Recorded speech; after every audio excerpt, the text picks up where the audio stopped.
Welcome, everybody. Y'all can't talk yet, can you? Let me unmute you. Your line is now unmuted.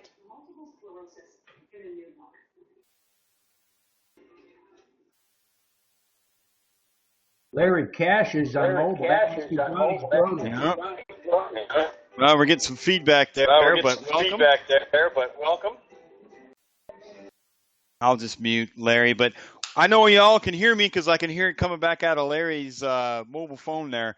Larry, how you doing? Great to see everybody. Bill, welcome. We're gonna start. I guess we can just kind of chat back and forth for a few minutes here until the room fills up a little more because it's supposed to start at 8. We got another about 12 minutes, Don. But if anybody's got a question, if you look up on the top of your screen, it'll show your microphone, your camera, your desktop, and then an interact button. And if you click that interact button, when you have a question, one of the icons is raise your hand. And I'm going to raise mine right now, and you should see it to the right of my name, moderator. See that? Don, can you see that raised hand? I see a half a hand. I must have half a hand. Yeah. Half a hand's better than I only got half a question. So, but when y'all want to ask a question, just raise up your hand like that, and that will Your line is now. We'll unmute you, and you can ask your question. All right. So, Don, you want to start off with anything tonight? Anything that's on your mind, or? Well, all this rain is not doing me any good. I've been bailing out the basement. If that helps. And I've caught some queens. I've had a few queens that somebody was supposed to pick up, and they needed them in emergency and didn't show up, so it must not have been an emergency. Yeah, I guess it wasn't an emergency. Yeah. And I still have sugar for people that want to pick it up by the barrel.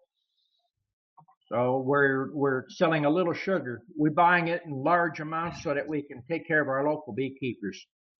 Oh, and then you didn't need it as much as you thought. Oh no, I use it all the time, but I buy it by several tons on a load.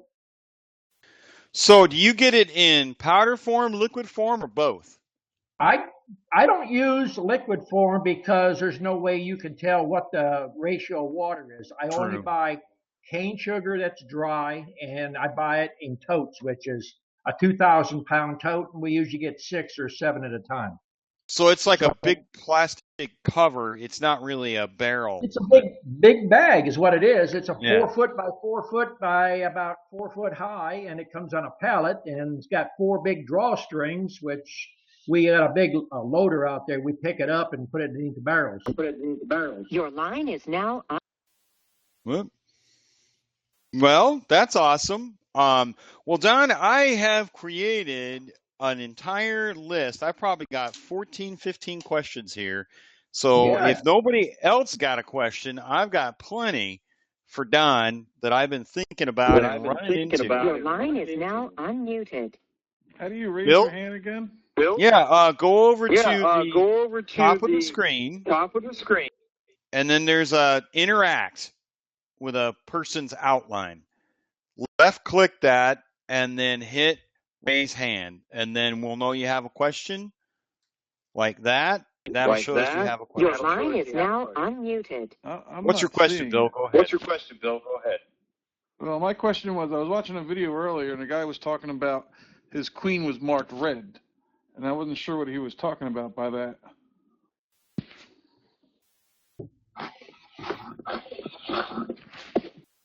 Don, did you get that? He said that he's watching a video and the queen was marked red. Yeah, he's talking about a queen that's marked red. The color coding on the queens is to designate the year that it was bred or sold. I personally don't mark queens because there's a good chance the queen will be rejected. The bees will think something's wrong with her. So I personally don't do it. And I never clip a queen. It's damaging the queen, and they will certainly replace it. Clip queens do not ensure that that queen is not going to leave. The queen usually will leave if she's a virgin queen or if there's something in the matter of the hive. Either you've got hive beetles, wax moth, low populations, high mite counts, something is driving the bees out. And probably a few other things that I haven't mentioned. But those are usually key. Starvation is a good one. Your line is now unmuted. All right, thank you. And I don't see the interact button, so maybe I'm not seeing it on the iPad. Oh yeah, if you're on a mobile bill, you're not going to see it. I'm sorry, it's only on the computer. I don't see it myself. You should. You all should see. Well, whatever. We'll figure it out. If you can't raise your hand, then there, Joe's got it. Joe got it raised up. You probably have a drop down, Don, that shows a little box with a person in it. If you click that, it'll dock on the left hand side. You'll be able to see these folks. No, it doesn't do it. Okay, well, Joe's got a question, so let's unmute him. And Joe, you just unmute your microphone. You're ready to go. You can ask your question. There you go. Hey, Jeff, you and Don both got a little feedback on your end tonight. Yeah, I'm working on it. I think it actually came from it's something about mobile phones. There's a delay, and I've already talked to the quality control people over at any meeting, and we're going to try and get that fixed. Yeah. Has it been cold down there, Don? It's been raining for probably 3 weeks now, and I've just been bailing the basement out, and hopefully I get out working on bees Monday. I haven't seen a bee fly in 3 days. Well, there's a few out there flying, but they got raincoats on, I'll tell you that. Well, our high today was 50. Well, we've been running about 60, 61. Yeah. I'll get off here in case somebody else got another question. I see Ann is from Ontario. She must be one of my followers on Facebook. Evening, Ann.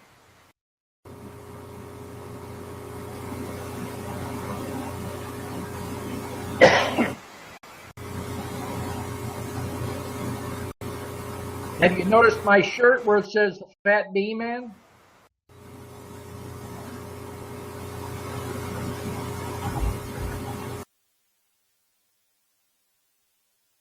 Jeff, you're muted now. My mute button does work. It turns out I had 2 microphones running last time, and that's why I was stomping all over everybody's audio last meeting. Ann, where is Ann? I saw her a second ago. Where'd she go? She must have jumped out to fix something. I don't see her in there anymore, Don. Well, here's a question. Okay. Go ahead. So in one of your videos, Don, you spoke of using a screened box, like the normal screen you can get, like keep bugs out of your house, that kind of screen, over the top of the hive to dust bees. So you showed that you used a bee brush with a back and forth motion over the window screen material, but why would you want to dust bees, and what are you dusting them with? Powder sugar is the normal thing as we dust the bees. And it's not a method that I prefer. It's a method that a lot of people are into because they don't want to use no chemicals. And all the powder sugar does is dislodge mites, and the mites fall off. It's not my favorite thing. If I'm going to do anything, I want some kind of action or something that's going to happen good for it. Powder sugar, the deal that I made there is just a regular screen with an 1.5 inch border on it. It's good to knock the mites off, but you end up having ant problems beside that. Yeah, bugs getting in the hive trying to eat the sugar, and yeah. All righty. Well, thank you for that. Anybody got a question? Joe, you got a question again, or did you just not turn off your interaction hand there? Okay, I guess Joe doesn't have one. Anybody now, Bill? I see you're on the phone there. if you will just type in that you have a question, I can unmute your line. Same thing with the caller from 252 area code. And Bryn on his mobile, I'll unmute your line and you can jump right in. Your line is now unmuted. Jeff, the problem is it doesn't allow you to send a message down the box. Oh, If I I type a see. message that says to presenter or to everyone, so it no longer allows me to type. That's why I was asking, because I don't see the hands up question. Okay, well that's a mobile. That's a peculiarity of the mobile phone. But do you have a question, Bill? No, but that's what I'm just letting you know. Okay, thank you very much, Bill. I appreciate that. I will look into that. Malcolm's got a question. Let's unmute Malcolm and go ahead and unmute your line, Malcolm, and ask your question. There it is. Hear me now, Don? Yeah, I hear you. Okay. I've been listening to you, and you tell me that you put everything down in nukes for the winter time. Right. And watching your movies on YouTube, I noticed that you have some of them in 8 frames, and you keep some in nukes. Are you building them all up to nukes and then compressing them down and making building them up into 8 frames, rather, and then breaking them down to nukes, or what are you doing there? Well, basically what we're doing here, this is a teaching yard. So I have to teach how to make the nukes. We make a lot of splits, and the students is doing 90% of the work here. I try to do very little work on the top. So if we have frame time in September, we try to break them all down to 5 frame if we have students. If not, we'll run 8 frame double deep, and then the first thing in February or first part of March, we'll take that 16 frames and we'll make about 12 to 15 splits right off. Does that help you out in your question? Yeah, I didn't know if you did them all a certain way and then broke them down, but I understand, you're teaching there. Yeah. So when you compress, do you compress your nukes down? Do you let them build up to like a double and then take frames away and push all the bees into one to compress? I try to keep when I take a 8 frame and I make it down, what we're doing is putting a queen cell in or a laying queen, and we're shaking bees and putting 1 frame or 2 frames of bees, and then 3 frames of foundation or 2 frames of foundation and a frame of honey with a hive top feeder. And then that's the setup that we do for going into the winter. Now, about maybe January, if they start to build early, then we'll throw the second deep box on with the hive top feeder and pour the feed to them starting in February. Okay, when you're throwing that feed to them, now you're trying to get them to build swarm cells, right? Right. Either that or draw a comb out. Now, you have to remember, a lot of people are not following the videos and what I'm saying in chats very close. When I say feeding, I hope that people understand myself, I only feed honey November to February. I'm not feeding sugar water. Sugar water is putting too much moisture into the hive, and if the temperature drops low, you're going to lose a hive of bees. Right. Now, when you're compressing them down, see, if I compress my bees down to get them in swarm stage, I've heard you say that you want to get them to make those swarm cells. Right.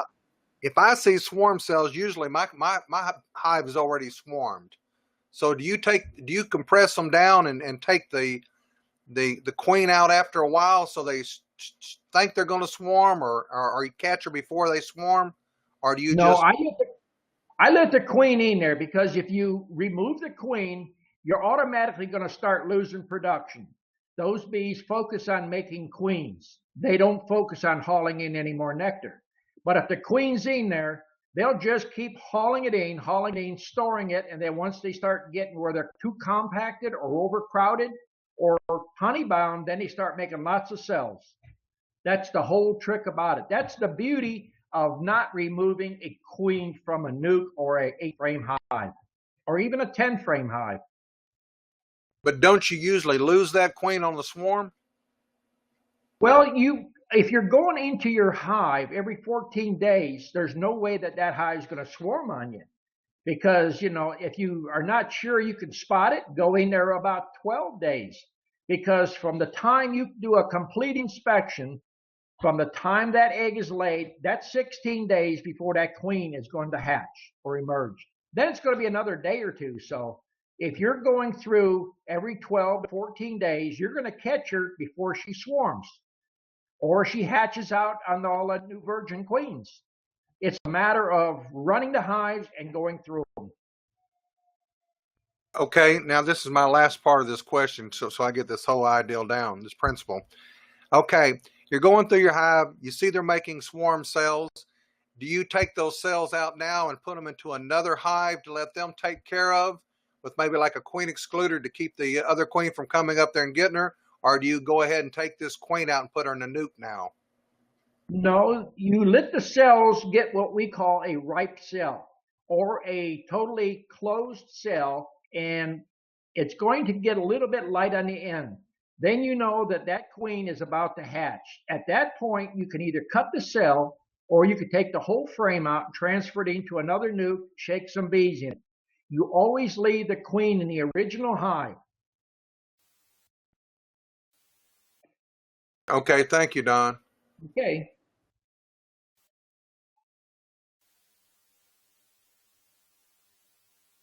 Sorry, Jeff, I forgot I muted myself. my shirt? Have you seen Yeah, my I did. shirt? I see that. That's Flippin'. What does that say? Flippin' Bee shirt. Company? One of my students.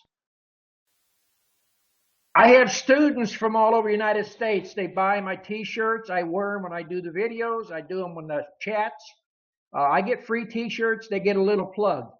And they're all starting their own business. This fella here started out with 4 hives, actually 4 nukes about a year and a half ago, and he's already up to 100. And he's been selling queens real good. Wow. So if you just follow 10 to 20% of the things that I preach about, you can be successful. And I do, if you come to me and take classes to be a commercial beekeeper, I send you business. I really don't need any business, and I'm trying to do more teaching. But if you was to sell a nuke, it's going to cost you to advertise it. So what I do is charge every student $25, and I can market anywhere from 1 to 5 or 10, 20. We just marketed some from Flippin' Bee Company. He just brought 20 over here, and we sold them 2 weeks ago. And another student from West Georgia, he brought 20 over, and we sold him his. And if you can make queens, I send people to you, and I charge $5 a queen. So if you want to charge $30 for queens or $35, I charge the $5 for the referral. And, right now there's nukes going anywhere from 100 to 175. Up north, they're selling my nukes they're coming here buying them 175, turning around and selling them for $225 and up. Now, I'll mention one of my students that's in just below Austin, Texas, that bought 25 nukes here a week and a half ago. Those he bought from me was already pre-sold for $350 in Texas. So, my bees have a reputation of being gentle. And in Texas, Arizona, and out that area, they got a lot of Africanized bees. So they're out there working bees with a bee suit. And he had worked his bees with the bee suit. And when he bought these bees, like 2 years ago, he actually started buying bees. He's working them in shorts and doing videos. And you could probably look him up on the internet. He's listed as DreamWorks in Texas. And he's running several hundred hives out there, just a couple of years of training for me. Don, I have heard of that guy. Hold on, we got a feedback. Where are we getting that from? Huh. I don't know where we're getting that from. Well, I guess we'll just live with it. Joe, did you have a question?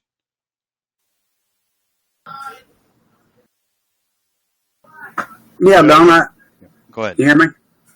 Yeah, I hear you. Yeah, I told you out here it's been cold the last week here in central Indiana. I would have thought that even though it was cool and I'm still feeding it, they would still be taking sugar water. They just quit eating. Is something I need to worry about on that?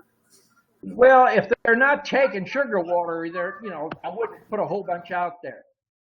They're going to take it if they need it. The temperature drops, they're not going to use much sugar water. And once temperature starts dropping down into the 40s, don't feed them at all. They should have plenty for as much sugar as you say you're feeding them. They should have plenty. Yeah, I've fed them plenty. I got a couple of late splits there. When it warms back up like it's supposed to next week in the 70s and stuff, they'll go ahead and come back out and make quite a bit of honey, you think, if I'm feeding them sugar water? I would feed them a little bit of sugar water, at least a 2-to-1 or maybe even a 3-to-1, and try to get their reserves up a little bit for winter. And if you run low, you get a little bit light on the feed, and you lift the back of the hive up. What you want to do then is just put dry sugar on. Yeah, well, I've been feeding it, filling a gallon mason jar up, all the way top with sugar, and just put enough water. It's hard to mix that way, but it's pretty thick stuff I've been feeding them. Well, I would probably cut back to about 3/4 of the jug, then add the water.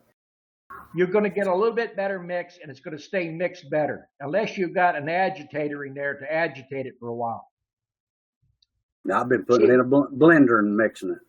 Well, that's okay, but you're going to end up emulsifying sugar, and you put a lot of air bubbles in it. And if you've got too many air bubbles in it, you're going to end up having a fermentation problem. Oh, that's where remember I telling you I had a little bit of fermentation problem. That's where it's coming from. Bingo. That's what happens when 60 years of teaching. There you go. Learned something. That's what I wanted to know. Thanks, Don. Okay. Yeah. Don, I got a question here from Okay. Bill Dye. He wants to know, he says, my bottom box has very little in it. This is my first year, and I'm using an 8-frame deep. Any thoughts on that? If he's got very little bees in it, he needs to either reduce the entrance down to 3/8 high and no more than 1.5 inches wide, or put them in a 5-frame box. Take the 5 best frames out of that hive and just put the 5-frame box in place of that 8-frame and just pull out the other frames.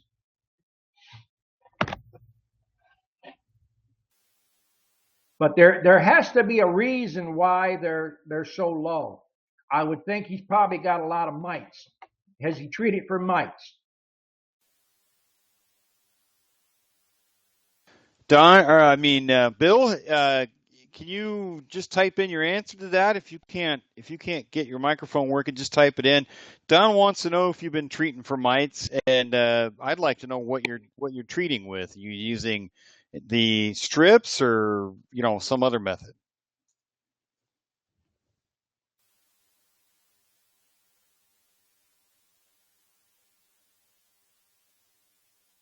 I keep forgetting about my mute button.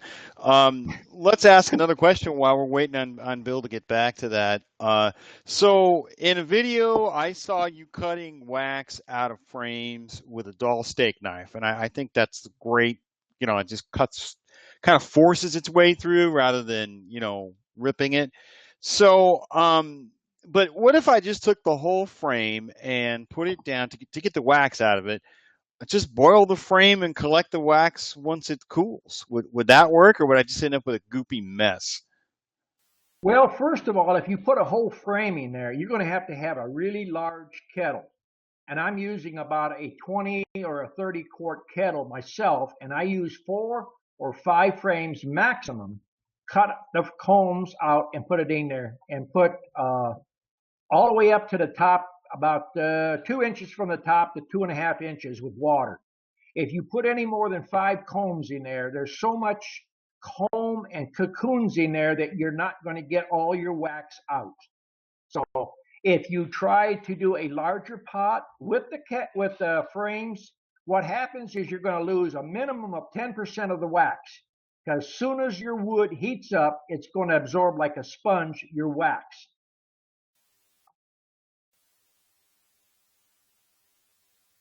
Got to turn that mic back on. Yeah, I keep forgetting. Okay, well, Dean has a question here. He says, "How do you tell if you've got robber bees? What will you see to know that you've got them?" You'll see an awful lot of activity at the entrance. You're going to see bees that are grabbing one another and they're spinning around together like they're just in a circle. That's one good indication. Or you'll see bees hanging around the cracks of your beehive all around the edges. They're trying to get in and rob. Sounds But if good, you Don. just see a lot of activity going in and out, they're just working. Right, everything should be like straight lines if all Right. is well. Come in, come out, come in, come out. Yeah. But if they're balling up and pushing and shoving, and it looks like a football game going on the landing Right. board. Yeah. Yeah, okay. And then you'll see some dead bees. Now, you brought up a good thing when you said bees are flying in and out in a straight line. That's Mhm. one thing that I teach my students when they're looking out across the bee yard. Watch the bees. They're telling you something. If you see them coming in and out in straight lines, they're working. If you see them coming out and making circles around the hive, they're either new bees that's orienting or you got a swarm coming out. Sounds good. I just want to let everybody know that you should see, if you're using a computer, not a smartphone or a regular phone, up on the top is a silhouette of a person, and underneath it should say interact. And if you left click that, an icon will pop up that you can choose called raise hand, and you're going to see it pop right next to me right now. See how I have a raised up hand there? That means that I have a question, and then you can get unmuted and we'll ask it, or you can just type it in the box down there in the text and I'll ask it for you. Just want everybody to know that it's there. Okay, so let's see. So Dean's got another question. Oh no, Bill answered here. Bill says, "I was checking for mites and didn't find any. I have 2 deeps above the bottom box and they are packed. I am using a screened bottom board." Well, I know what you're going to say about that already, Don, but I'll let you answer. Well, screen bottom boards is the best guarantee to lose a beehive because you're going to end up getting a lot of moisture in there. And the next thing happens is you're getting chill brood. And people that's bought these things have fell for a farce, I believe. I threw those things away. I tried them when they first came out, and I had high mortality. You're not going to make queens. And their bright answer is there's a little insert that comes in there with it. So you slide that in when it's cold outside. The minute you do that, you isolate an area where the bees can't keep clean. You end up getting hive beetle larvae under there, wax moth larvae, ants, roaches, eggs, all that stuff. So think about a tree. A tree doesn't have all that stuff in it. No metal on the lids, no inner covers, no queen excluders, no screen bottom boards. And they survive a whole lot better. So if you're going to do anything, use what works. A lot of the techniques that I show or do on my videos, I'm not asking you to buy a thing. Think about it, use common sense, and you'll find out it works. So, Don, what it sounds like, the way I read his question, he's got 2 supers that are packed above, but it sounds like the bees are almost rejecting the bottom board and won't go into that super on the bottom because, maybe it's because of the screened board. Would you feel that's a pretty reasonable thing to say? It's a possibility, but I believe what he should do is pull off all them supers of honey, get them extracted. If worse comes to worse, he can always feed back honey. But he might be in an area where they're still brooding. And if they're not able to brood and they're honey bound, they're going to end up swarming on them. We've already had in the last 3 weeks probably a couple dozen swarms from different customers that come up here that have came and needed a queen in emergency because they thought they wouldn't have a swarm this type of time of the year, and they actually did. So best thing is use your eyes, common sense, go through that hive, go all the way to the bottom board, check it, make sure it's in good shape going into the winter. and replace that bottom board before it starts to snow. He's in southern Illinois, so he doesn't have a whole lot of time. He's kind of like me up here in North Dakota. He's in the same area as Joe, and Joe's probably had experience with screen bottom boards and changed them out and seen a big difference right off. All right. Is that true, Joe? Smile if it's true. Yeah, he says it's true. Okay, so let's see. We got another question from Dean here about cells with honey. Do they need to be capped going into the winter? Apparently, he's got uncapped honey cells. It just sounds like they're drying to me, but I'm not an expert, Don, so up to you. Well, the thing is, if there's some that's uncapped, you have to use common sense. This time of the year, if there's nothing coming in, they're going to pull caps off. They're going to have a certain amount of uncapped honey there to eat. So if they're not out there flying and harvesting, they're not going to cap it. Or you've got a high moisture content in that honey or the nectar. So it's not going to hurt nothing. The only time it hurts anything is when you extract it and you start putting it in a jar, then it starts to ferment. You're talking about honey that's still part nectar, hasn't turned fully into honey yet, will ferment on you. Right. The moisture content is high. Now, before the day of the refractometer and all the gadgets that they have out here, I done honey back in the 50s. And every old beekeeper didn't even hear of a thing like that. They didn't come out until probably the 80s. But you just turn the frame sideways and give it a couple shakes and look at the top bars. And if you've shaken out liquid, then you notice too much moisture. If you shake it and there's nothing coming out, then you can extract it. It doesn't have to be 100% capped. Half or 3/4 is fine. Don, I got an interesting question here. Bill, I'll get right back to you on that northern preparation, but Jeffrey Braddock, and I think I can actually answer this one and see if I'm right, Don. He's got bull ants or some kind of carpenter ant, and he's having a heck of a time with them now. He wants to know if there's anything he can do besides following them back and pouring gas. I have used in Arizona, and we have serious, mean, big, huge-headed black ants in the desert there. Amdro, and just the tiniest amount. We're talking a teaspoon, and you pour it right next to the ant's entrance, and in 24 hours, 48 hours, you don't have an ant problem anymore. They're done. Now, what do you think of that, Don? Does that sound better than pouring gasoline down the hole? Personally, if you're going to be a beekeeper, beekeepers and the word pesticide don't go together. If you're going to get rid of the ants, do them naturally. Ants in the beehive can be repelled or discouraged with cinnamon. If you got them on the ground and they want to come up, you can use diatomaceous earth and just dribble it around on the ground. And as the ants come through it, it cuts them all to pieces. And if you want to revert to some quicker methods, get some Sweet and Low or some aspartame and shake a couple packs around. It'll sure enough kill them. That's that easy, huh? Well, people, if you look at all the videos, they're common sense, easy, and everybody says can't work because it's too easy. It don't cost nothing. That's the beauty of the way I teach common sense stuff. You don't spend a lot of money on stuff. It's like getting rid of beetles. People going out and buying these expensive traps. Well, you can get a political sign, cut them up, put Crisco on each side and a little boric acid in the middle. You've got a potent killer there, and it doesn't hurt the bees. Boric acid's been used to kill ants, roaches, and things around food since the 40s and 50s. Been used in kitchens and restaurants for years. Why no one thinks of it? Because there's no money to be made. Well, yeah, the bee companies hold themselves out and the chemical companies hold themselves out as experts. Oh, well, we get this here, and it ends up being the old woman who swallowed a fly and swallowed a spider to catch the fly and swallowed the mouse to catch the spider.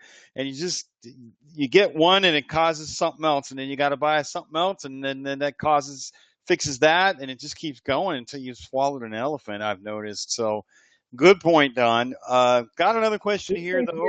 Jimmy, Go ahead. Go ahead, Bill. Or go ahead, Don. I'm sorry. go ahead. How you doing, Jimmy? Jimmy's been trying to get in the chat, I think, for 2 or 3 weeks, and he's been having terrible luck, and I finally see him. Welcome. Jimmy, okay, hold on, Jimmy. You're not unmuted. Let me see here. Jimmy McCune, that's you, right? I'm gonna try and unmute you. Okay, you're unmuted, Jimmy. See if you can talk. No, we still can't hear him. Maybe his mic is off. Oh, there he goes. Try now, Jimmy. Yeah, Jimmy, you've got something muted on your end. I'm showing a oh, okay. You have not entered the audio pin. If you look at your email, it'll show a code, a pin. Let me see if I can find it, Jimmy. Hold on real quick. The audio pin is 976-3879 #, and that should let you talk.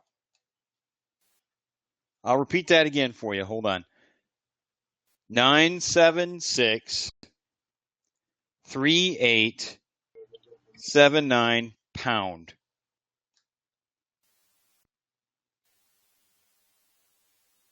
See if you got it. No? Well, Jimmy, if you want, you can type in your question down there, or you can email it to me. I'll check my email. Just send it to donsbchat@gmail.com. I'll grab the question and put it up there for you, Jimmy. Keep trying. You're not muted on my end, so just shows you keep going from mic to no mic available. So I don't know what's happening there. I've got Bill here again. He wants to know how best. Now he's out in New Jersey. He wants to know how best to prepare for the cold winters for the folks up north. Best thing to do is make sure you don't have screen bottom boards, and make sure your hives the bottom board should be at least knee high off the ground, and make sure that you have a ventilation hole. If you're going to run a super, have a ventilation hole with a hardware number 8 hardware cloth across.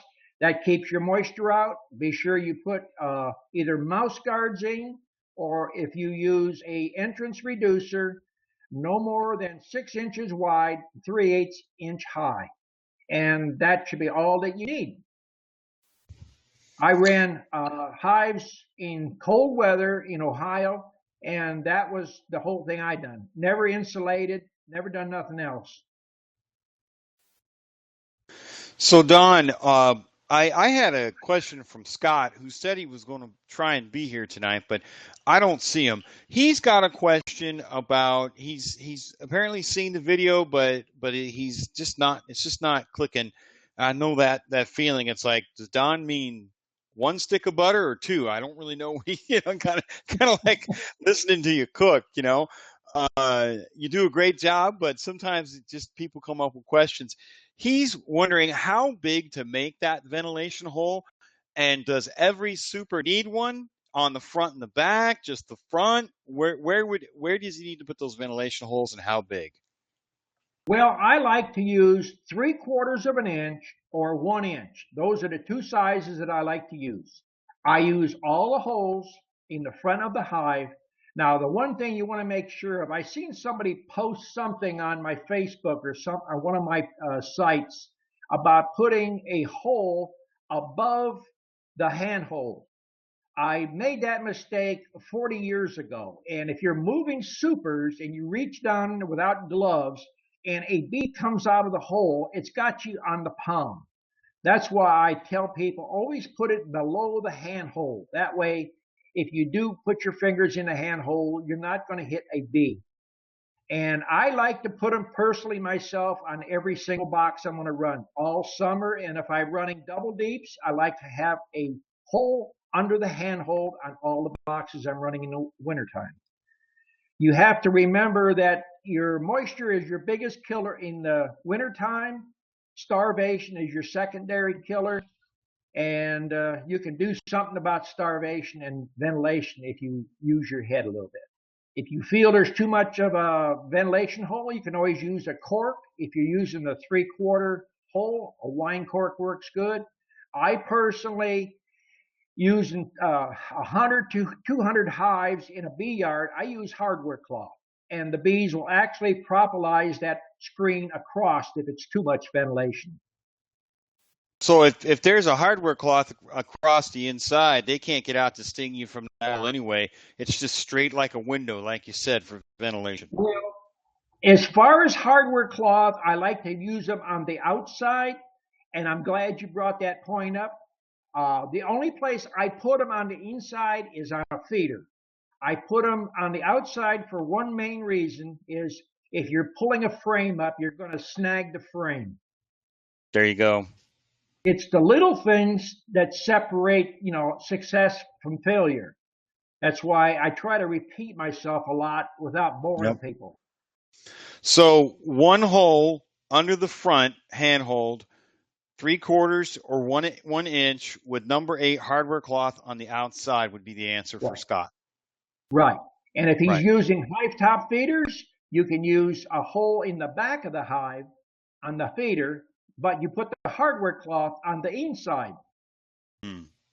Because the reason I'm telling you that is because the hive top feeder is on the top of the hive, and you've got a telescoping lid, or you've got a migratory lid. And now you got to stop and think what I'm going to tell you. If you've got hardware cloth on the outside, you're going to run a piece of hardware cloth up under your fingernail when you lift your lids up. You're going to scrape the wood. Yep. Right. Yeah, so, and there goes your paint, and there goes your weather protection, and now you got moisture getting into the wood and bleeding hand and all the rest, right? Okay. All righty, let's see. So your biggest tip for Bill would be get rid of that screened bottom board and make sure they got some ventilation holes. They only need one up at the top of the super, or would you put one in each super that he's running? I personally do every super. Okay. Like I say, if there's too much, they'll propolize it shut. So you could make a universal design, drill the hole.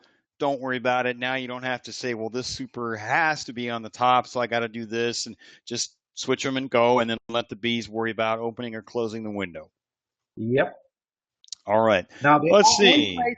The only place that I put a hole in the back is when I do a conversion, and I'm going to do a video on the conversion of a 10 frame to 2 5-frame nukes. You put a hole in the front on one side and a hole in the back on the other side with a divider board in the middle, 1/4 inch paneling. That's the only exception to the holes all in the front. Okay. Dean's got a question, and it is, I've been following your advice on nukes. I bought 1 package of bees, and I now have 8 nukes. Apparently, he took that 1 package and split it 8 times or 7 times. And 1 10-frame hive. I'm thankful you are willing to share your knowledge. Thanks. That's not actually a question, but a statement, I guess. So congratulations, Don. Show you that things that I tell you do work, and I've seen people take 5 hives going into spring and turn out 100 hives in the fall. A hive can be split about every 3 weeks, and then each of those can be split every 14 to 18 days. It's just learning management techniques. And nobody out there seems to want to teach anything like that. And I'm trying to do as much as possible. Well, that's one of the reasons why you have this bee chat. And, we've discussed ways to make that bigger and better. And it's a great way. It's kind of like you said, people can kind of get off the ground by themselves, but how they fly the airplane from there, nobody wants to help. So let's see. Michael's got a question. Or Mark, at what temperature do bees start kind of shutting down for winter? And he's all the way in Manchester, UK. Well, I don't know. I've never been over there, but over here, even in the northern states, people are under the assumption that the queen stops laying in the wintertime. This is not true. In the southern states or the northern states, those queens, I don't care, even if Jeff opens his hive up in January, I'll guarantee you can go to the middle and you're going to find some brood, some eggs. That is nature. Nature does not shut down. It constantly has replacements for it in case something happens to the hive. So if the temperature's right inside the hive and you got the feed there and the dryness, you can, survive. Moisture is your biggest killer right there. Right. And then too much of a good thing, like too much honey, and then now they can't, no matter how many bees they have, they can't keep it all warm and it freezes and they're pretty much done at that point, sitting on an iceberg, right? Yeah. Right. Another question is from Langford. He wants to know, will the other bees try to get in the hole in the hive top feeder as robbers? Well, if you've got the number 8 hardware cloth, they shouldn't be able to get in, right, Don? There's no way they can get in, not unless Okay. your lid is warped. Now, Michael has posted a question about combining 2 weak hives. Yep. I have not combined weak hives in 45 years. When you combine 2 weak hives, what you're doing is running the chance of killing both queens, and neither one will survive. The smartest thing to do is put them in a 5-frame nuke and combine them down to a smaller area. Why is that, Don? Why does that help them? Just because there's just less space to heat? But heat loss. Yeah. If there's not enough heat, the queen is not going to lay any brood. And if there's not enough brood to cover so many square inches in there, the hive is getting like a bigger and bigger house. It's harder to heat. If you had the house and you moved into one room and heated up one room, it's a whole lot easier with a smaller furnace. But if you're trying to heat a huge house, it takes more. Same thing in a beehive. The bigger the box, the more bees it takes to heat it. So if your hive is weak, you either got a mite problem that's knocked the population down. The smartest thing to do is start to combine them into a smaller box and put some feed on them. Check them very close for mites. All right, Don, that sounds like a good idea. I'm going to real quick check and see if I've got any questions over in the email, Don. Hold on real fast. Okay. If you want to talk about something else in the meantime, go ahead. Okay, I see there's plenty of people coming and going all the time. Don't be afraid to get in there and ask a question. We're all here to learn. No one's here to criticize anybody. We'll learn from one another. So if you have a question, even if you think it's not very smart, ask it, and we'll give you an answer, hopefully. Hey, Don, it's time for me to oxalic acid. It's going to get on to 45 tonight. Do I need to wait till they start flying in the morning before I oxalic acid? You don't. Well, right now you could cut back to at least once a month. And if you're worried about you have mites, then wait till you got bees flying. A minimum temperature should be about 45, 40, 46 in that area. And make sure bees are flying. If you don't see enough bees flying, they're clustered up tight. And if you break that cluster, you run the risk of killing a queen. So don't break your cluster up. Okay. I got another question. I've got actually 2 3/4 inch holes for ventilation in each box. Is 2 too much? They'll propolize it shut if you've got too much ventilation there. Okay. When I drill my holes, I drill them at an angle up. That way, I think, can maybe keep the rain from getting down in them. Is that a good idea? Well, I've never thought about it like that, but I guess if you had a downpour or a sideways rain, anything's possible. But that little bit of moisture is going to get in there unless you've got a monsoon out there for weeks on end. I don't think you're going to have a problem. And that goes to the same thing as when you set your hive up. You should have it level horizontally, and then going across lengthwise, it should be level. And then it's a good idea in the wintertime to sit a 2x4 under the back. That gives you an 1.5 inch fall to 20 inches. That way, if you've got that heavy rain coming in, it's going to come out the front. It's not going to lay on that bottom board and radiate moisture upward. All right. Thank you, Don. Okay. Don, as follow up to that, wouldn't it be or kind of behoove somebody like me just to build the 2x4? Just when I set up the hive, just leave the 2x4 there and leave it kind of at an angle. Would that be bad? Would that hurt anything? You say leave the 2x4 on the beehive or on the stand?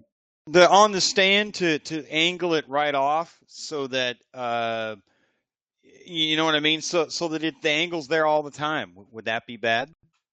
Well, I mean, I like to say put a 2x4 to there because most people get their hands on a 2x4 Mm-hmm. and, they don't take the time to initially set up their stand where it's level.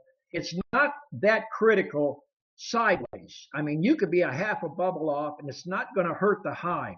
But if it's perfectly level from the opening to the back and that's perfectly level, you could get water to blow in there and it's going to stay on that bottom board. That's why doing 1.5 inches, you've got a good positive 1.5 inch flow. It's going to drain out. Got it. Okay. Let's see now. Speaking of rain, Todd Prince from North Carolina says he's had 10 plus days of rain and gray skies with no bees flying to speak of. Should he be concerned at this time? Well, if their moisture's high, temperature's not right, bees ain't going to go out. They're basically like humans. If it's not pleasant weather outside, you're not going to go outside. And the bees can almost sense if there's any honey flow. There's no honey flow. They're only going to go out to relieve themselves, or maybe if there's any water out there, they need water, they're going to go out and get water. Sounds good. Bill wants to know if these videos or these meetings are going to be up on YouTube. Don and I talked about that, Bill, and we're going to try that in the next day or two. Try to get this last week's video and then this video or this meeting up onto YouTube. So I'll post to the Don's Bee Chat email list, and you'll know when and where they're going to be. But we'll get it one way or another, won't we, Don? Right. All right. Daryl says, "Hey Don, my queens are doing great. So you must be doing something right there, Don." Satisfaction keeps you in business, doesn't it? Yeah. Michael Stevens, Southeast Missouri. He says, "I've got one that's a 7-frame nuke, and the other has 2 deeps, 8-frame brood box, treated for mites, and have been feeding for 3 months." I guess it's just a statement that he's doing well. Let's see. Todd says that he's using the HB trap that Don suggested. Is that the political trap, Don, that you're talking about? Yes, that's the political sign trap, and it does work. And you just kind of made a statement there with a 7-frame hive. One thing you want to do is if you've got a 10-frame hive, put 10 frames in it. If you've got an 8-frame, put 8 frames. If you've got a 5-frame box, use 5 frames. The exception to the rule is on 10-frame, 8-frame, if you've got a double deep for a high box, then you could go on a 10-frame, you could go to 9. But if you go to 9 in a 10-frame in the brood box, you mess up the brood pattern, you mess up the bee spacing, and you're going to end up getting an extra row of comb in there. And those are the people I sell more queens to because the queen does not like sunshine on her. And if it's a sunshiny day and the sun hits that queen, she's going to run up behind that comb and get in the shade, and you're going to roll her up. And I've sell a lot of queens that way. So that's just a heads up. So a good queen goes 15 to 18 inches. 2 deeps, you got 18 inches. If you got a queen that's going any higher than that, consider yourself lucky, put an extra box on, and go with the flow. Sounds good. He wants to know, though, and I guess that those hive beetle, that's what HB means. Excuse my, I'm new to beekeeping. I don't know the jargon yet. So he says he still sees some of the hive beetles, though.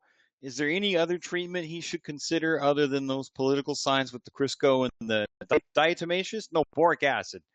Boric acid. Boric acid in the political signs works pretty good. Wintertime, your beetles are going to start to get less and less.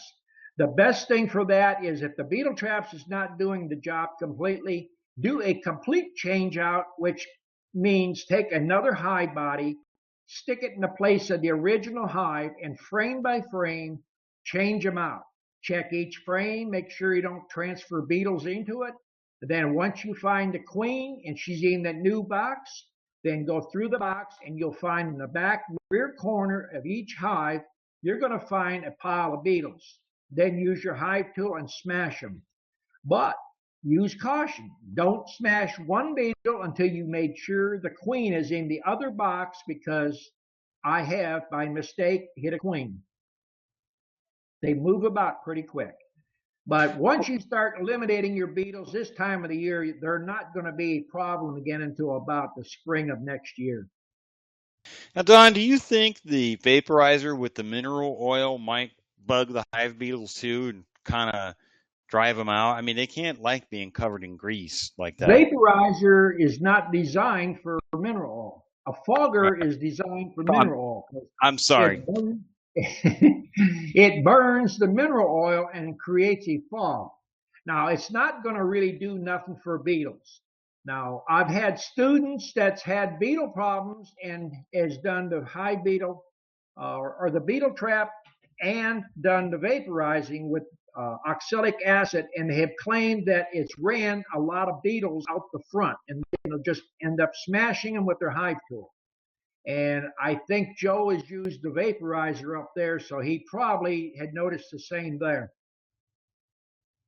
Well, that's handy. Let's see now. Jeff Braddock from Callahan, Florida. So it's still probably sunny and nice down there where he is. He's been grafting some, learning to raise his own queens. He wants to know, how do you bank mated queens over the winter? He says that he's heard if you put them in cages above an excluder of a strong hive, that's the correct way to do it. It's very risky when you're banking queens, but anybody who's just started grafting, they wouldn't have that many unless they absolutely are living out in the boonies where no one knows them. I can't bank queens because I have people on a waiting list waiting for them all the time. And in fact, grafting has brought up a very good question. And since this is going to be put up on YouTube, if anybody who is a qualified grafter that really knows what they're doing, that I can set them out in my bee lab and they can graft, I'm looking for a helper. Come up one day a week, show me what you can do. Wages, you tell me what you're worth. If you ain't worth it, you ain't going to make it. If you're worth it, you get it. And good grafters go anywhere from $10 to $50 an hour. But you ain't going to come in and BS your way into a job. If you can show me what you can do, you'll have a job full time. Because my time is getting more and more out there teaching, and I don't have the time to sit out there and graft and waste time grafting. And I found over the long run to do less queens and naturally made queens where the bees make the cells themselves are a far superior product. So that was my philosophy probably 15 years ago, that I'm going to make a lot less queens than anybody else, but I'm going to make better queens. And it's paid off. Grafting, most people don't understand the whole theory between grafting. Grafting is only man's way to clone one race, one color, one genetic. And it's not the most perfect bee. I mean, that's why you hear people replacing queens every year. I have queens out there 4 and 5 years old that are naturally produced. That is where the bees themselves have chosen the larva to make the queen. And I don't know of any man on this earth that could reach in there and pick a larva up better than a bee itself. So that's where I'm looking at from my standpoint. It's good if someone can graft and they want to turn volumes and volumes and volumes of bees out and spend volumes of money advertising. Whereas I'm doing it on a smaller scale and I'm not spending my money advertising. My last advertising adventure was a big 1970 one ad deal in one of the journals. And I'm turning business away to this day. Well, yeah, you know what they say, cheaper, better, faster, choose any two, you know. Let's see. So then your advice on banking queens, you don't really do it. So uh, does that sound like what he's doing though? Sounds right. He says he heard Well, that putting it in a cage know, above an excluder. here's the thing. If queen grafting and raising was all that easy, every beekeeper out there would do it. All right, I'll give you my idea on how to go about it, and I don't suggest you doing it. Not unless you've got lots of money you can waste. You take a standard frame and you put a bar across in 3 places, and you stand all your queen cages, queen only in a queen cage, and you use Denton cages and you put them back to back. You can put 5, 6 frames in a deep box. You got to have a frame of honey on each side and a queen excluder and a spacer between them. And then hope the queen don't come through. Now, that is the theory of what works or what should work. But now let's say you're using small cell bees, which a smaller bee in a smaller queen, if she starts to pass through there trying to get into the other ones, and I've seen it in the past, they get halfway in, can't get back out, and they pull their head off. Now you got the lower half of the hive. They're making queen cells, and you think you got a hive out there all banked queens. And you go out there and you got a mess full of hive beetles, everything else. So a little advice, take it for what it's worth. All righty, let's move on to Debbie Martin. She's been trying to get on for the past week now. Looks like she made it. She's got a question that she has. Welcome, Debbie. Yeah, she has a hive box that I just requeened. She lives in northern West Virginia. Is it too late to save that hive, in your opinion? Will that queen take? Well, it depends on what kind of queen you put in and how you put it in and how many bees you have. I've seen a lot of posts that people make a lot of comments when she was posting this stuff here. And that's what separates successful beekeepers from the ones that's not so successful, is getting the percentages to take. And if it was me, I would have combined the hive down to a 5 frame, put the queen in and get her established. And then if you got excess bees, put her back out into a 8 frame or a 10 frame. That's the way I would have done it. But, you know, everybody, there's probably 5 or 6 people that's given different ways to do it. Some people said it was a mistake to even try it. Well, I've learned that there's 3 people out there in your bee yard that'll put you out of business. And they all wear this fancy hat. Wouldn't, couldn't, and can't. The 3 enemies of the beekeeper. Sounds like wink and blink and a nod, the evil version. Yeah. Okay, well, Debbie, there you go. Now, Bill is a new beekeeper just like me, and I went through this same kind of questioning process that he did. He wants to know Langstroth versus top bar hives for a new person. What are the pros and the cons? Well, first of all, I'm a person that makes a living at what I do. And I don't know anybody out there that raises top bar hives that says, I make a living at what I'm doing. If you want to waste your money, and it's actually more expensive to do a top bar hive, and you hope that the bees are going to stay in there, there is no way to inspect them or to do anything of manipulations. And a top bar hive, if people come here and they want to buy a package of bees or a nuke, I don't even sell them to them because chances of success on a new beekeeper is slim. There is absolutely nothing in the hive to hold the bees. And if that queen gets out of that cage from a package and there's not enough comb or there's no way to feed that top bar hive, those bees ain't staying there. And the first person they come back to blame is the person that sold them the bees because the box didn't keep the bees. And if you're going to be into beekeeping, buy a Langstroth hive, or you can build one. It don't have to be fancy, but keep it to standards of specifications. And that way you can sell a frame of honey, you can sell a frame of brood, you can make nukes, you can make a living at it, or you could sell honey. Now, they don't have an extractor out there to extract honey from a top bar hive. It's crush and strain and sticky fingers and messes. And when Right. people drive Go ahead. with a coffin in the back of their truck and they got this huge box, and if you stop and think about everything that I talk about, bees doing natural in trees, if they was going to want a wide tree, they'd find a tree 4 or 5 foot wide and they'd use that tree. But they get trees that are 10, 12 inches, 14 inches most, and that's where they build. They have a little something more than what the beekeepers have, little knowledge and common sense. And I've done a video on natural beekeeping where I used 5-frame nuke boxes and stacked 2 boxes, 3 boxes high. And now if you stand back and look at it, you've got a tree. It's square and you can work it all the way down. The most natural way to keep bees.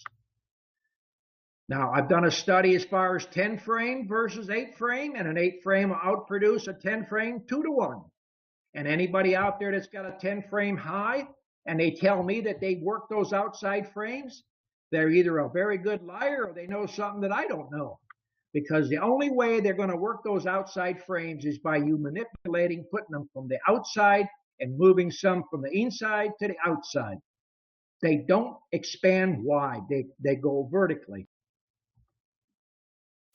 All righty, Don. I also have heard it said that a lot of folks are bee havers rather than beekeepers, and the bee havers kind of tend to go towards top bar for whatever reason.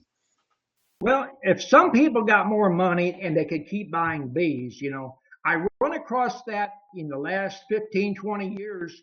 There's more people that are experts out there and got all these different degrees, and they say, I'm a master beekeeper.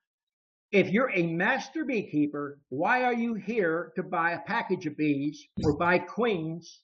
When you're a master, you learned how to make your own bees, make your own queens. And people that like to give a lot of advice, do it this way, and if you do it a different way, you're a fool. Well, most of the people have 1 hive, 2 hives, and some of them might have 4 or 5 and write a book. And because they wrote that book, it doesn't mean they're an expert. I'm no expert. I've been keeping bees and losing bees for 60 years. I know what loses them, I know what keeps them, and I know what works and what won't work. And when people run these ideas by me, and I just shake my head, I've been down that road. So, they say an old man is a fool sometimes, but I think some old men that are willing to share their faults along with their good points are a benefit to the beekeeping society. Right. Well, you misunderstood them, Don. They said they were master bee killers, not beekeepers. They have to keep buying bees from you. That's why you're so busy. Hey, I've got a question here from Jeff Faraday. I'm going to unmute you, Jer, and let you ask it. There you go, man. Just unmute your microphone from Norfolk, Jeff Faraday, and ask your question.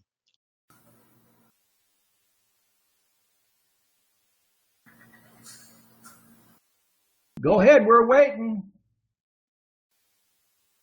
Well, I guess. Well, okay. If you want to type it in, Jeff Faraday, I'll ask it for you. Let's see. I got one here. Dale from Louisiana, Hammond, Louisiana. I'm doing a trap out to help a friend.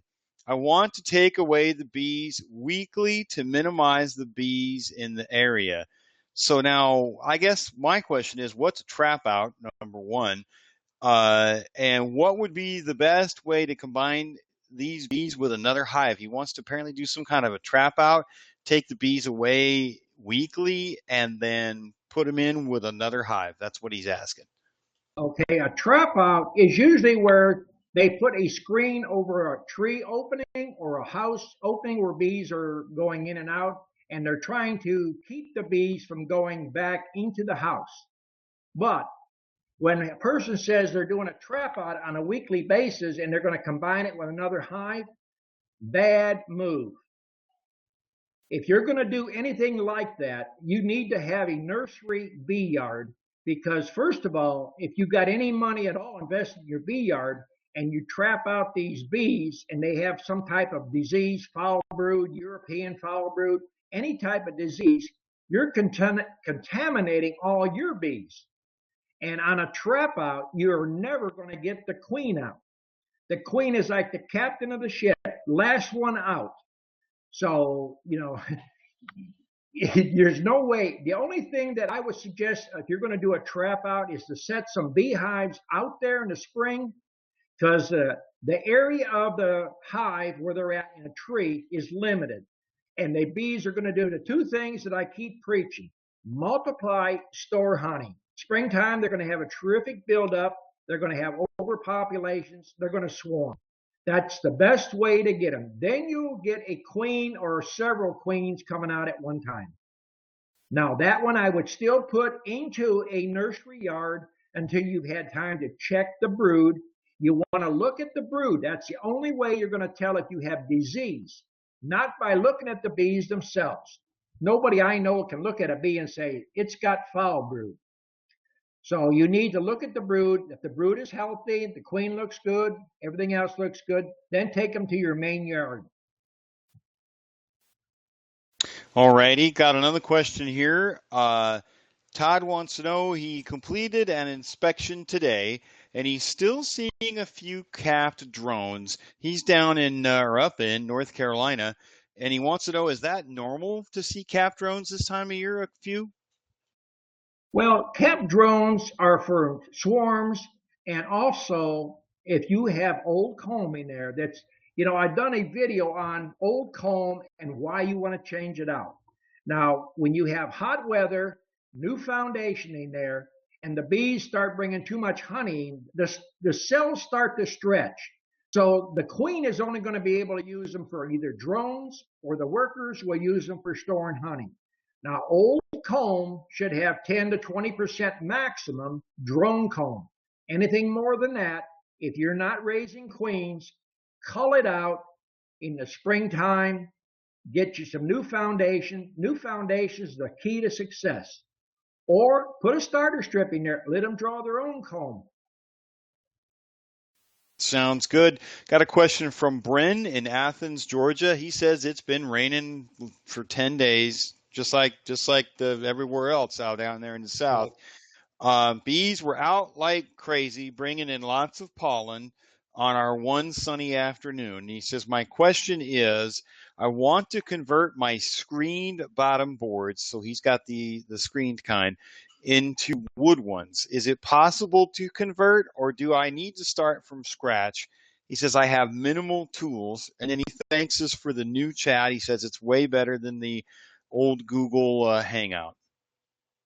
Okay, the first thing that I would do is change the bottom board out. Even with minimal tools, you could take a skill saw, and if you're running a 10-frame box, you want to cut your bottom board, cut a piece of plywood, 3/4 inch thick plywood, cut it 22 inches long, 16 and a quarter inches wide.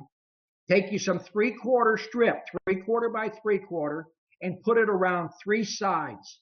Now you've got a bottom board. It's not the fanciest thing, but it does work. And then take the other bottom off and do it on a cool day. Get the other bottom board already done, paint it on both sides, stick it next to the hive, lift the hive up, stick it over on top of that other bottom board, and then take the screen bottom board off and move the hive back in the exact same place the original was. That's the easiest way. Don, on a side note, I also know that you can go down to some of the bigger box stores and some of the nicer hardware stores, and they'll cut it to size for you right there. If you got 10 bottom boards, you just bring in the ones that you want to have done, and they'll do them right there, cut it for you, and then you just got to nail it up, I guess, when you get home. They also sell furring strips in 3/4 by 1.5 inches. They got some that's 3/4 by 3/4, and you can just get that and just chop it to the length you need. You need 2 20-inch pieces, and one it's 15 3/4 inch wide, or 15.5 inches wide, and that's for a 10 frame. Right. Okay. Another question. Oh, go ahead, Don. Go ahead. I see Justin. He's been trying to get in for 3 or 4 weeks. He finally got here. Welcome. I don't see Justin's. Let me see if I can find him. We can unmute him. There he is. There he is. Okay, Justin, you're on. Talk. Don, how are you? Oh, pretty good. Yeah, I finally made it. Yeah, Justin's been following me around for a long time. Can't get a chance to talk to me. Yeah. Bad hair day for me. Well, hopefully all this goes up on YouTube so you can watch me again. Yeah, probably. Yeah, I got a question for you though. I got to move my hives. Is it a good time to move them, or should I wait? Because Well, you can move. What is the reason you're moving them? Just to move them to a home location, or just to condense a bee yard? insurance purposes. Well, as long as it's cool outside, go out there just about dark and put a screen in the entrance and move them. Yeah. Well, I gotta move them in with chickens, so I don't know if that's good. Well, it ain't going to hurt nothing. Move them. You're going to lose Okay. minimal amount of bees.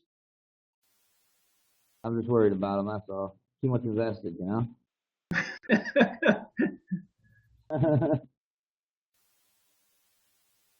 Alrighty, Justin, welcome. I got another question here from Jafaraday. He wants to know, now he sounds like he's a new-ish beekeeper. He wants to know 10 frame, 8 frame, or 5 frame, which works best?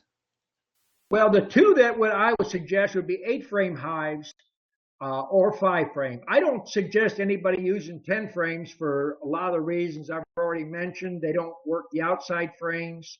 Also, even if they do, you get them to work the outside frames, it's a matter of lifting.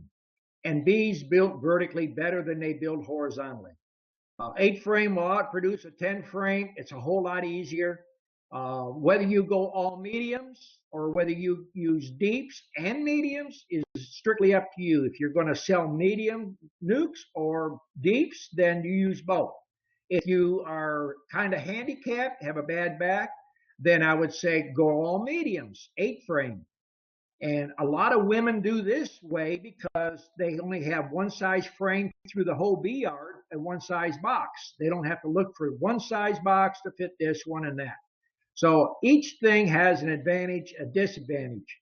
But if you think about selling bees later, you don't want to stay all mediums because you cut 50% of your sales off because a person comes up and says, I want a deep nuke.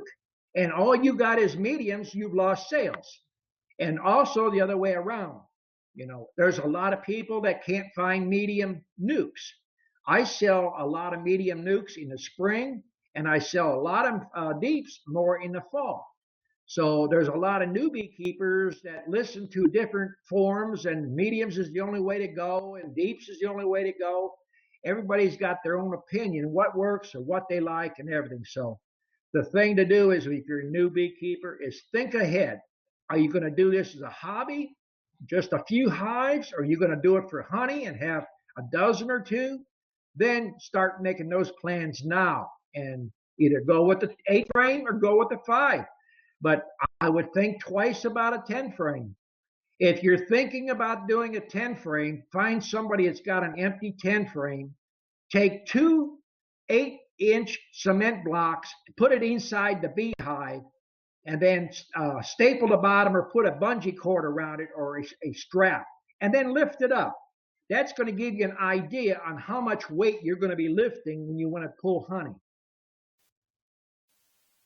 Good point. And if it feels like you're lifting a 90-pound bag of concrete, well, there you go. I'm a big guy, but I have no desire to strain my back. So I'm going medium. The whole thing I try to do is give a little opinion in what works and what don't work. Well, Don, I think we've just about exhausted everybody. Anybody else got a question out there? Joe, you still got a question or no? Jafaraday, you got one? Joe, if you got a question, go ahead. Yeah, Don. Hey, next year I'm thinking about converting to honey production instead of bees. What's the best way to make the most honey? What's the best nuke? way to make the most honey? Yeah, Well, the nukes. simplest answer would be find a good location. Location. Okay, but would you do a nuke over 8 frame for honey? If you're going to do honey and you're able to do it, I would run at least double deep 8s and then two medium supers and fresh queens every spring. Really, fresh queens every spring on that, huh? Right. Well, now why is that? Just because the queen has her best year that first year?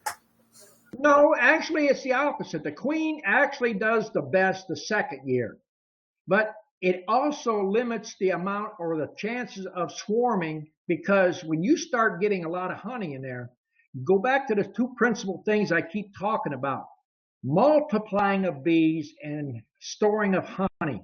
When you start putting a certain amount of honey in a hive, they get that tendency time to swarm. So you're always walking the fence, swarming or producing honey. It's a fine line there. And people that do produce a lot of honey, they'll tell you they lose swarms. Oh yeah, yeah. You're not. It's like you said. Bees do two things: they reproduce and they make honey. And Yep. you ain't gonna stop either one of them. You wish you could. I see in your videos, you're like, these darn bees just keep making honey, and I don't know what to do with it. Debbie asked a question on the side over here that maybe she missed it. What I charge for a nuke, or what she charges, I can't figure it out. But I charge $175 for a nuke if I sell it. Now, maybe she's asking what I charge if I sell her nuke. I charge $25 to market your nuke. And you bring your nuke here and I pay you back in cash. And when the nuke is picked up, you come and get your box. And we charge the same for a medium. My price is the same for a medium nuke as it is for a deep. And if I sell your queens, I charge $5. Or I send the business to you, I keep track, and you keep track of how many you sell, and you pay the difference of $5 a queen. So it's kind of like a mutual scratch your back, just scratch theirs kind of thing. Right. I've been in this a long time, and I have a lot of customers, and I refer to a lot of my students. That's one of the perks of being a student. But I do take on other people because the market is growing so fast that even with all the students I got, we can't keep up. And right now, the West is burning up. They're burning everything up out there. They're flooding the central part and the eastern coast. Everybody's underwater. So all the bees up the East Coast are doing the backswim right now. So market's going to be really big this spring. All righty. We got somebody else just came in and said, I have 15 hives. How do I get to 100 hives by this time next year? And that's Langford from Jasper, Tennessee. Well, if he's got queens, he could probably split some right now. But if he's got, let's say he's got the 15 10 frame hives, and that's what a lot of people start out with is 10 frame hives. I could go in that hive, a 10 frame hive, and I could make 8 splits off it with queen cells. And if it's a double deep, I would make 15, 18 splits off of it. I make my splits a whole lot different, and I got probably a 90 to 100%, success rate on it. But, without even trying, springtime, he's got 15 the first time. He could split them 3 ways. And now he's up to 45. Go back in 3 weeks, and he'd go up over 100. So Don, let me walk through the steps here as I understand it. I don't even have bees yet, but I've watched your videos. When you're doing a split, you got a hive. It's a strong hive. It's well established. You take out a couple of brood frames with no queen. You make sure there ain't no queen in there. Set them into a nuke, whatever, with a frame of honey and maybe some pollen, or is what I understand. And then those nurse bees will realize they're queenless and make a new queen. That's what people try to tell you. That ain't how you do it. Is that how you do it? Nope. I do it to make money. All right. Well, how do you do it then? All right. Stop and think what I'm going to tell you now. You got a queen cell in one of your hives. It's sealed. Now, it's already a sealed queen cell. Does it need feeding? Okay, it don't need feeding. So why are you putting honey in there? Why are you putting brood in there? And why are you putting pollen in there? Oh, you mean in the nuke? So you just move so what do you move to the new hive? So you've got your closed queen cell, you put that in there, and then you move what? Some frame of bees, just shake them down in, or all you need is a frame of honey, a ripe queen cell. Shake a frame of bees in there, put a screen across the entrance, keep them for 24 hours. Now, a ripe queen cell, if you're practiced it long enough, it's going to hatch in 24 to 48 hours. All you need is enough bees in there. Visualize a cup full of bees or a cup and a half full of bees.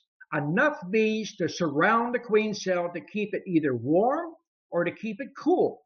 If it's too hot outside, you got to have enough bees to keep it cool. Once the queen hatches, she's got to fly out and mate. Now you are only risking a cup or a cup and a half of bees. If you do what everybody keeps telling other people to do, 2 frames of brood, a frame of pollen, a frame of honey, you can add up to 4 and 5 pounds of bees. If they don't come back, that's a lot of resources to lose. I could make 10 or 15 splits with that. That's what I do now. So that's what you can see, you know. The hobbyist is doing it a whole lot different than a commercial person, and the commercial person is not going to go out of his way to cut his bank account down by teaching you how to get away from buying his stuff. Yeah. You got to remember, honesty flies out the window. The question is, am I going to make money off of this or not? And that's capitalism at its worst and best at the same time. Well, that brings up the best question of all: is information is costly. So you are footing the bill for this chat room, and if people are benefiting, we're going to have to start charging a minimal fee to get in and ask questions, and you get a one-on-one question. That's the same thing when I do videos. I have to stop teaching, doing whatever I'm doing to do a video. And every so often I put on there, if you learn anything, you benefit, make a donation. It helps me and helps get the production of these videos going. Same token with Jeff, the moderator, taking his time. Of course, he's learning. He's learning along with me. He's learning with everybody else. But you have a one-on-one with a direct source that is, you know, something that's going to help you. And we'll come up with a figure to where it's going to be reasonable for everybody and everybody can benefit. You can't ask the CD, or you can't open the book up to page 105 and ask that page, well, what do I do next? I got this going on in my hive. What should I do? Or backtrack a DVD and say, where's this part coming? You can ask your question and get a decent answer right then. Yep. And so you all should know that the lion's share of this, I'm really just going to get reimbursed for the cost of the room, which now is a 100-person room. So we're not today. At one point, we had 32 people on, Don, by the way. So we would have maxed out in the old room. So I moved it up to the bigger room. But once that's paid for, the lion's share is pretty much going to go to Don to support his research and make it worth his time. It's like I've explained to one guy who asked about it. Look, Don can go out in an hour, do, you know, how many splits, you know, and make how much money off those queens and that split. So I want to make this worth your time so that you'll feel like, yeah, I want to go talk to those people about those questions instead of, you know, I got to go talk about bees, you know. You know what I mean, Don? So we're looking forward to it, guys. We're probably going to start either next week or the week after. It kind of depends. Fee's going to be really small, less than what you would probably leave on a tip for dinner is what Don and I talked about. But Debbie's got a question, though, Don. Do you ever do what's called a walk-away split? If you could tell me what that is, I don't know. That's the type of split that other people are talking about, where you need a frame of brood, you need a frame of honey, frame of pollen, and a bunch of bees. And then you hope for the best. That's what they call a walk-away split. I am a little bit more precise. I want a queen cell that's sealed, that I know I'm going to have a queen. The only way it's going to fail is if the queen does not return to the hive. So the odds are stacked more in the beekeeper's favor. A walk away, the odds are stacked more in nature's way, or the wasp or predators is going to get that queen. So that is a good point right there. How do you ask that to the DVD or look that up in a book? My experiences are not in most books. Things that I've run across in 60 years that I put out, and I've had many a commercial beekeeper say, "Are you a fool? You're telling people all the tricks out here? Pretty soon everybody will be doing that." Well, if I turned out 1,000 commercial beekeepers a month, they couldn't flood the area right now. We are in a mass shortage of beekeepers. Yep. Ones that know anything, they're hushed. They don't want to share a thing because that's Amen. one more trophy on their wall. Yep. And I'll tell you right now, North Dakota is the #1 honey producer in the United States. And not one of these guys, and I looked at the map, they require you to give your GPS locations of your hives here so the inspector can come out and see where the hives are, and the insecticide sprayer guys cannot spray your, it's all a big database. They're all over the place. These guys are everywhere, Don, and not one of them would return my phone call or my email. Didn't want to have anything. And I offered free labor. I would do whatever, lift hives with them. Just to watch what they're doing. So this is my second try with you. This is basically the thing that I'm doing in reverse. If you've looked at the videos, I have students from across the United States. I got 3 from Texas. And one of them, Jim Austin, he's the one that come up and got 25 nukes. He called me 4 or 5 times.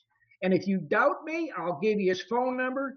He's called me 4 or 5 times, and I told him, find somebody close to you. You'll never learn that much to make it worth your trip. But these people come across the country because of, number one, nobody out there will teach nobody anything about commercial beekeeping. I'm actually a maverick out there trying to spread more good stuff and make successful beekeepers. I don't care if the beekeeper that I'm dealing with buys one thing from me. If he's learned something from me, I feel good that I'm teaching an art form that people are letting die out because it's so commercialized to the point they want to sell you every little gadget and gimmick they can think of. And 90% of them is junk, don't even work. Common sense, they can't sell it to you because nobody's got any. Well, it's like you said, Don, all these people are interested in getting into beekeeping, and I guarantee you there's going to be a high attrition rate. Anybody who gets into beekeeping, you're probably going to, just normal businesses, 80% of them fail in the first year, and then 80% of that 80%, or 20% that's left over, fail in the second year, and 80% of that fail by the 5th year, and 80% of that fell by the 10th year. So, it's like you said, there's never going to be enough beekeepers, just not going to be enough beekeepers, no matter what happens for the foreseeable future. One thing you can check out there is check on YouTube, check people in the chat coming in. How many people use 10, 20% of what things that I teach out there and are having success with it? Now look at ranchers and look at beekeepers. Everybody out there reads. Beekeepers are losing 50, 60, 70% of their bees. Now, put the same numbers on cattlemen. If cattlemen lost 70%, how many's in business the next year? So, that's why I'm trying my best to make each and every one out there a better beekeeper. You don't need the gimmicks. You don't need the gadgets. You don't need the chemicals. Common sense. That's all I want to preach, common sense. So, that's a really good point. Yeah, that's why I say, if it's a very minimal charge, they would go, if they had a problem with their body or if they had a problem with their head, they go to the doctor. They assume the doctor knows what he's doing. He's got diplomas all over the wall, and he says, "Yeah, you're right. Yeah." He listens to you, and at the end of 15 minutes, he said that's $250. Now these chats, you can listen to other people that's tried the stuff that I tell them and are having great success. So the numbers ain't gonna lie there. Well, Don, that's a really good point. That if we got cattle, we got a lot of farmers out here, but we got cattle producers in the valleys where the rivers run, and if they lost 70% of their cattle, even if they could sell the next year's cow for 3 to 4 times what they could have sold before, they go out of business. They had a die-off in South Dakota 2 years ago from a freak snowstorm in September. 70% of the cows died, and I'll tell you what, they had a cattleman show here in town. There's about 5 trailers out there where there used to be 500. It's like these guys got knocked hard. So you're absolutely right. The only reason they can tolerate it is bees can reproduce a lot faster, I guess, than cattle can. It's something that gets in your blood. If you're a beekeeper and you love it, you'll be successful. All right. So our final question for the night is from Faraday. He wants to know if you will travel to do classes in Jamaica. No, I've turned down 3 offers are ready to go to Hawaii and a couple to Washington State. I'm getting too old to travel. I will do one-on-one on Skype or do some one-on-one online, but I've got too many students coming and I've got too many obligations that, bee clubs hound me all the time to speak at bee clubs.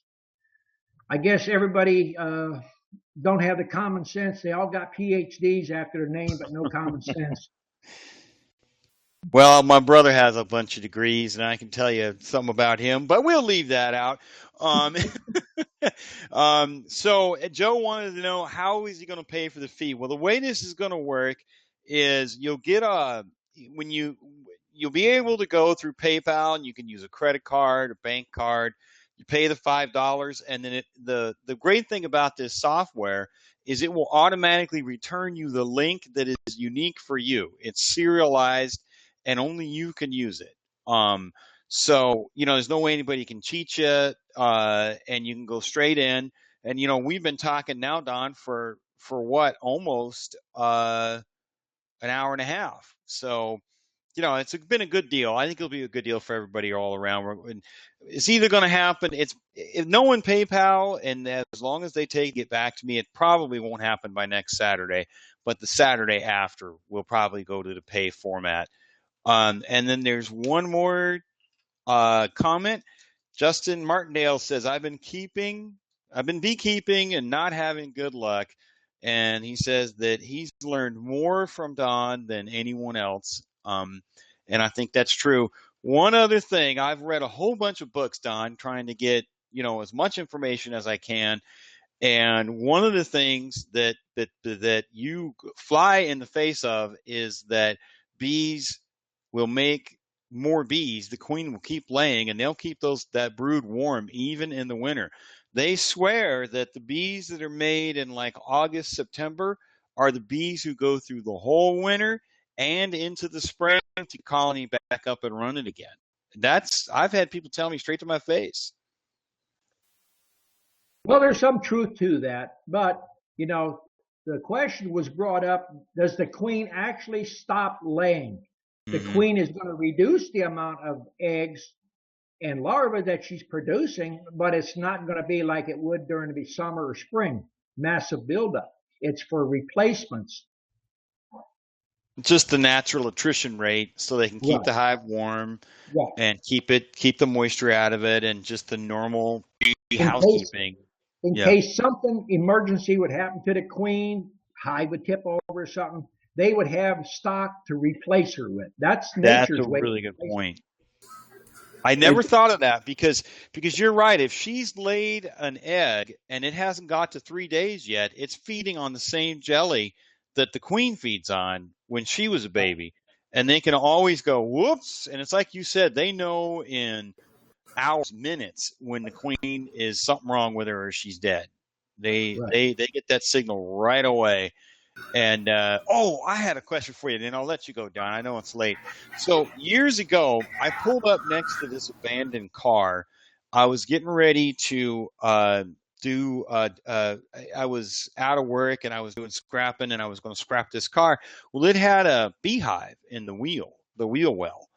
The tire had gone flat and it had a hole in it and the bees were just going in and out of the tire, They started growling at me. They actually come out and was landing on my van and were growling. It was a growl noise from the bees.